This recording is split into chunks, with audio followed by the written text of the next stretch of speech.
Hey again. Welcome back to what is my newest journal entry since my very personal one, about a year ago. Lately I've been trying to do a lot of different content, but I think the interesting thing is that I still want the channel to be a peek into my psyche and journey. Talk about the demon of trauma and insecurity, and how I fought a fear that I did not know was actually affecting me. It was something that I seem to remember and realize how it probably shaped me as an artist who still seeks to tell his story. When I was in high school, I didn't really know what I wanted to do. I had like this vision that I wanted to tell stories within like gaming and animation, but I didn't really have like the wisdom or experience to see that it would actually kind of cost a lot financially because I went to a school for it, but also for now I have the map and I kind of have an idea of how to get there, and I'm going to start that journey in about 3 weeks, but it's not really how you would think I would start it. I'll tell more about that in the future. But this is just to say that I've basically been wanting to do this since high school. I finished the character you're seeing on Friday the 13th of February, but despite the ominous significance of the day, I was actually surprised that I had some good luck.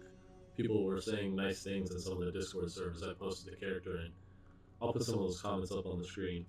I decided to respond, and I'll also put that on the screen, pause it and read it, but I won't leave it up for too long. It's a whole lot of yap. But basically, I had a moment where I thought about my first 3D models and how cringe those were.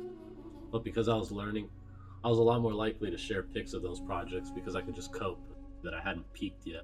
I think because I wasn't really paying attention to the classes, I also felt like I could cope.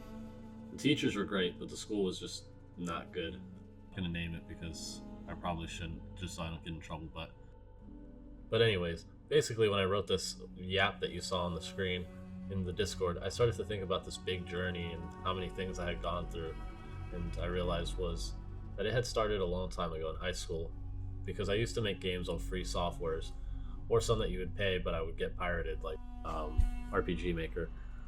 But basically I posted an RPG Maker project on 4chan because I met this guy through Judah who said I should post it there so that people kind of see it and play it.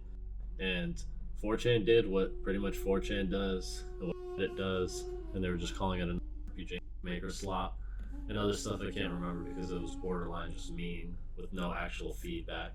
It was just basic miserable goblin behavior.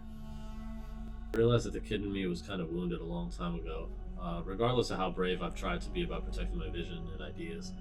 But when I started this new character that was supposed to be a boss character for a project, I realized if the player is represented by this generic knight with customization, if he's this blank slate, then the bosses had to feel like a reflection and real and specific part of me, of what I believe I can create. So I got a concept and I used it as a basis for what I wanted to kind of emulate, and I looked at some other references on things that have inspired me as of late, like Game of Thrones and Skyrim. I made changes even after because I changed throughout the process what I wanted to lean more into and what this character would do in the game, which I've decided will be a stationary warlock type summoner that summons or revives enemies in this wave defense game that I had done last year for a game jam. So I hope that the kid in me is proud of this video. I feel like those critics would probably be surprised to see that he hasn't given up, because I am proud of him. Thanks for stopping by and listening to my short story. I'm going to try to post more of this stuff because this is kind of more therapeutic for me. I hope you like the character. Subscribe to see more collaborations and updates on my journey making games and friends, because I'm just getting started.